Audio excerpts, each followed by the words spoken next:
শোনেন, জি।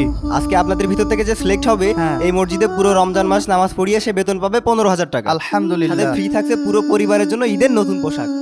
হুজুর, আপনি আসেন, প্রথমে আপনার সিরিয়াল যান। জাযাকাল্লাহু খায়রান। আপনারা দাঁড়ান, সবাইকে একে একে ডাকা হবে। কি ইমাম? আসসালামু আলাইকুম। ওয়ালাইকুম আসসালাম। আপনার কোথাও লাগেনি তো? জি, একটু লাগছে কিন্তু বেশি না। এত হালকা ইমাম দিয়ে আমাদের চলবে? ইমাম দিয়ে কি আপনি মারামারি করবেন যে ভারী হওয়া লাগবে? না, বিষয়টা তেমন না। বাদ দেন তো, আসেন ইন্টারভিউ শুরু করি। আচ্ছা, আত্তাহিয়াতু নামে কোরআনে একটা সূরা আছে, আহ, বলুন তো এটা কোরআনের কত নম্বর সূরা? আত্তাহিয়াতু নামে তো কোরআনে কোনো সূরাই নাই। জানতাম জানতাম আপনি পারবেন না। সভাপতি সাহেব, আত্তাহিয়াতু নামে কোনো কোরআনের সূরা নেই, এটা একটা দোয়া। ও, আমি আসলে ভুলে গিয়েছিলাম, এটা তো আসলে একটা দোয়া। এটা তো একটা দোয়া। হাফেজ সাহেব, সূরা ইয়াসিনটা তেলাওয়াত করে শোনান তো। আউযু বিল্লাহি মিনাশ শাইতানির রাজীম। বিসমিল্লাহির রহমানির রহিম। ইয়াসিন ওয়াল কুরআনিল হাকীম। আচ্ছা ঠিক আছে। মাশাআল্লাহ, কি চমৎকার তেলাওয়াত, মনটা জোড়াই গেল। আমার কাছে তেলাওয়াতটা তেমন সুবিধার মনে হয়নি, নাকি বলেন সেক্রেটারি সাহেব? হুজুর, দেখতেও তেমন একটা ভালো না। ঠিক আছে, আপনি এখন আসতে পারেন, আপনাকে আমরা পরে জানাবো। জি আচ্ছা। আসসালামু আলাইকুম। হুজুর, আপনি এখন আসতে পারেন, আমি আপনাকে পরে জানাবো। আচ্ছা ঠিক আছে। আপনারা দুইজন হুজুরদেরকে উল্টাপাল্টা প্রশ্ন করবেন না, আপনাদের কারণে এই মসজিদে কোনো ইমাম টেকে না। বুঝলি ভাই, মাঝে মাঝে মনে হয় এই হাফেজি পড়া শিখে বড় ভুল করে ফেলেছি। এই গ্রামগঞ্জে শুধু কারোর বিয়ে হলেই আর কেউ মরলেই খবর দেয়। ঠিকই কইছিস, রমজান তো চলে আসলো, বাজার সদাই তো করা লাগবে। তা বাজারের কি করবি? ভাবছি এবার যদি কোনো মসজিদে তারাবি পড়াতে পারতাম তাহলেই রমজান মাসের বাজারের দায়িত্বটা আমি নিতাম। আর দ্রব্যমূল্যের যে ঊর্ধ্বগতি, সংসার চালানোর মতন আছে। কি আর বলবো, জিনিসের দামের কথা তো আর পেট সম্মান আনে। 3 বেলা তো ঠিকই খাওয়া লাগবে না। তা মসজিদ কি পাইছিস? এখনো পাইনি, তবে পেয়ে যাবানে মনে হয়। তোর জানা মতে কি কোনো মসজিদ আছে নাকি? ওহো, তোকে তো বলতেই ভুলে গেছি, উত্তরপাড়া জামে মসজিদে আজকে ইমামের ইন্টারভিউ আছে। তাই নাকি? তুই সেখানে তাড়াতাড়ি চলে যা। তাহলে আমি বাসায় গেলাম। তুই যা, তো চাকরি হয়েও যেতে পারে। আর তুই এই যে এই কর্নারের গাছগুলো পরিষ্কার করা বাকি আছে, এটা পরিষ্কার করে বাড়ি আয়, ঠিক আছে? আচ্ছা ঠিক আছে। ও ভাই, হ্যাঁ? আমার জন্য দোয়া করিস, আমি গেলাম। আচ্ছা ঠিক আছে, আল্লাহ ভরসা, যা।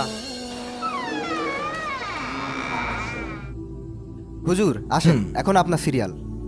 আসসালামু আলাইকুম। ওয়ালাইকুম আসসালাম। এই, আপনি এখানে বসে পড়লেন কেন? দেখেছেন মেম্বার সাহেব, কোনো প্রকার আদব কায়দা নেই।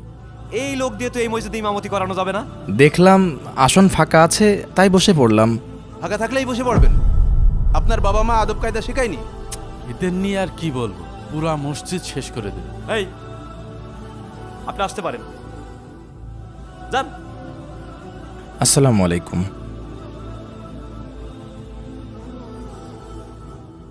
আসসালামু আলাইকুম। ওয়ালাইকুম আসসালাম। হাই হাই, বেরিয়ে যাও, বেরিয়ে যাও। একটারও কোনো আদব কায়দা নেই, এসে সব দৃঢ় দৃঢ় করে বসে পড়ছে। এসছে আবার সব ইমামতের পরীক্ষা দেওয়ার জন্য, যত সব।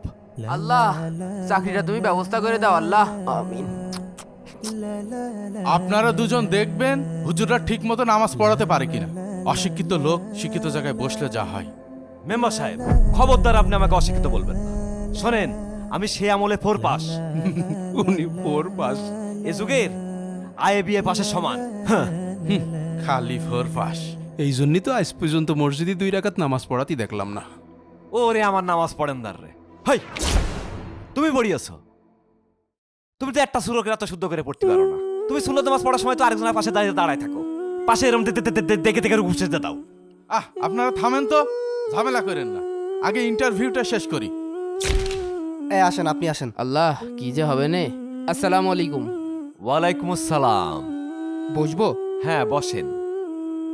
আচ্ছা, আপনি যদি আমাদের 10টা প্রশ্নের সঠিক জবাব দিতে পারেন, আপনি হবেন আমাদের মসজিদের পরবর্তী ইমাম। ইনশাআল্লাহ। আল্লাহ রহম কর আল্লাহ। আমার প্রথম প্রশ্ন,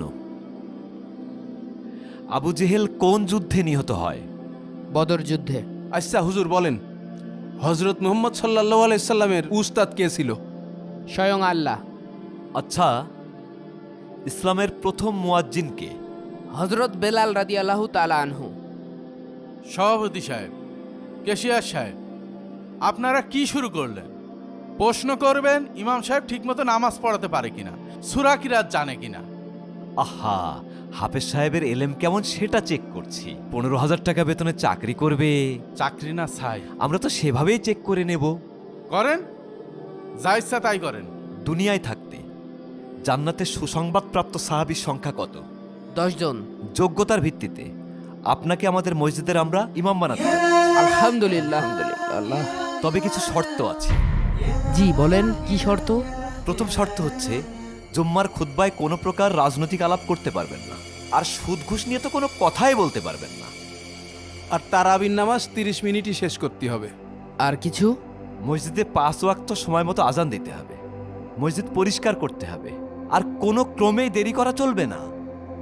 আপনারা যেভাবে বলছেন, এক কাজ করেন, একটা রোবট বানিয়ে নেন। নেও ঠেলা, আবার রোবট বানাতে হবে। 15,000 টাকা বেতন দিয়ে হাফেজ সাহেবের মাথা কিনে নিয়েছেন। আমার কোনো সমস্যা নেই, আমার চাকরিটা খুব দরকার ছিল। বাসায় রোজার বাজার নেই, যত কষ্টই হোক চাকরিটা আমি করব। সে ঠিক আছে বাবা, তারপরেও তো তুমি একজন মানুষ। 30 মিনিটে কোনোদিন তারা বিশ্বাস করা যায়? আর আপনারা এই নামাজ নিয়ে জান্নাত আশা করেন? ওভাবে দেখছেন কেন? এগুলোকে ফর্মালিটি বলে। এই ফর্মালিটি আমাকে শিখিয়েন না। আপনাদের মসজিদে 1 মাসের বেশি কোনো ইমাম টেকে না, শুধুমাত্র আপনাদের মূর্খতার জন্য।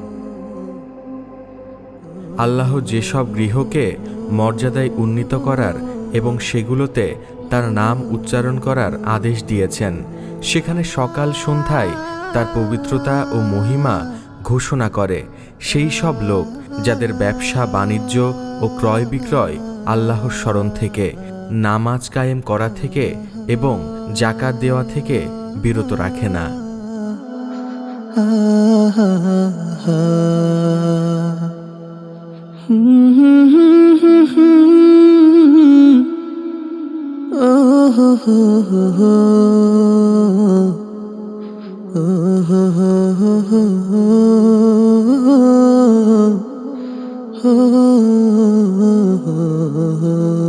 oh